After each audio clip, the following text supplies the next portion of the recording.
Schopenhauer and the Philosophy of Time by John Vespasian. The reflections of Arthur Schopenhauer, 1788 to 1860, are to be found in his work, The World as Will and Representation. I consider equally interesting the observations contained in his Aphorisms on the Art of Living, published in 1851. In contrast to Friedrich Hegel, 1770 to 1831, Schopenhauer is not a philosopher of history. He didn't develop an all-inclusive vision of history nor theorized about the end of times. He did not regard the course of history as one unequivocal path pointing into a single direction. There is no single destiny where humanity is headed. History is made by people's choices every single day. The will, which I translate as life force, influences how a man or woman makes decisions. However, the will is not pushing people right or left. It is not exercising overwhelming power to the extent that each person can say, "I could not help it."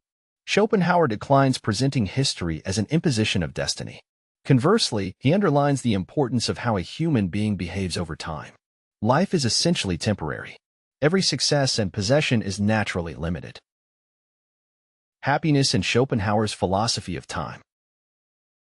In his work, The World as Will and Representation, 1818, Schopenhauer wrote that each experience of happiness should be regarded as contingent on the passage of time. There is no guarantee that today's happiness will be prolonged in the near future. As a result, a wise man will take measures to reduce the risk of total loss and increase the chances of stable, repeated pleasure. Good health helps prevent pain. Schopenhauer formulated this principle in a beautiful manner. It is the greatest of follies to sacrifice one's health for any other type of pleasure. I must point out that few individuals realize the long-term impact of today's health dissipation. It requires knowledge and imagination to link today's smoking and fast food consumption to illness ensuing 10 years down the road. Yet, the capacity to think in these terms will save you lots of unnecessary trouble. Schopenhauer's Philosophy of Time focuses on character and personal taste. Each man is the builder of his own personality. I cannot accept excuses from people who blame their character on external circumstances. Those can generate annoyance, pain, or disappointments, but cannot force you to become evil. Character in Schopenhauer's Philosophy of Time.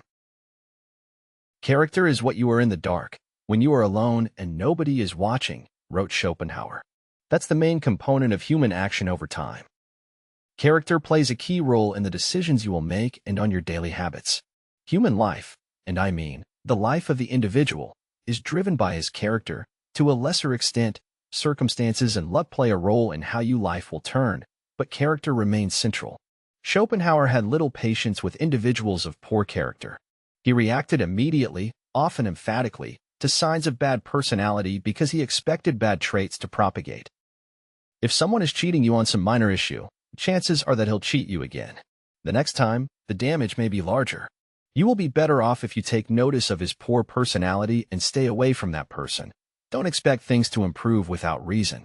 Schopenhauer's Philosophy of Time rests on a solid principle that says, good character traits will build upon each other, and bad ones will undermine each other. Good personalities tend to grow even better, while bad characters hasten towards collapse. I particularly like the way Schopenhauer presented this idea in The World as Will and Representation, 1818. He said that human life, when it is over the hill, tends to pick up speed. It refers to the observation that good individuals will remain reliable all their lives, while evil people will fall apart and disintegrate. Determinism in Schopenhauer's Philosophy of Time. Human life is projected over time by pursuing desires, goals, and projects of all sorts. Schopenhauer partly attributed desires to the influence of the will, but didn't absolve individuals from the responsibility of making choices. He distinctively despised Hegel's view of the absolute spirit as a driver of history. If Schopenhauer regarded Hegel's ideas as delusional, it's because he had perceived the drawbacks of placing responsibility on external forces. A philosophy of time that puts the blame on absolute spirits is a sorry excuse for personal laziness, confusion, or evil. Don't accept Hegelian arguments as valid excuses for people who are not deploying their best efforts. In his Philosophy of Time, Schopenhauer remarked how we tend to be motivated primarily by deficiencies. We identify one or several areas where we want to do better, and we deploy our efforts to achieve improvements in those areas. Schopenhauer cleverly observed that people might do better if they devote efforts to protecting what they already have. It is not a colorful, exciting type of motivation, but it can earn you large rewards. Misery can be avoided by adopting measures to protect one's assets instead of trusting luck to deliver its charms. Prudence in Schopenhauer's philosophy of time. Dire errors are often committed by confusing one's desires with real probabilities. Before engaging major resources, one should devote efforts to scouting the field.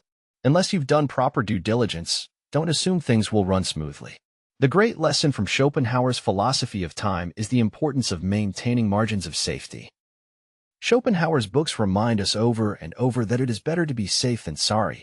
If you take margins of safety, Schopenhauer didn't vouch for your happiness, but he correctly predicted stability. Margins of safety prevent bitter misery and disappointments in life. They create a cushion of resources for bad times. Their reason for existence is the statistical certainty that every person is bound to face challenges sooner or later. If you are prepared, the damage will be contained and soon repaired. Good character and good habits tend to build in your favor. Schopenhauer wrote that the initial 40 years of a man's life are supplying the text, while the subsequent 3 decades are just supplying the commentary. Indeed, time allows people to build for the better or for the worse. If you have cultivated solid intellectual habits and know who to enjoy artistic contemplation, you'll earn large rewards in the later decades of your life, when things accelerate. If you are interested in applying rational ideas to improving your life here and now, I recommend my book, Rational Living, Rational Working. For more information, go to johnvespasian.com.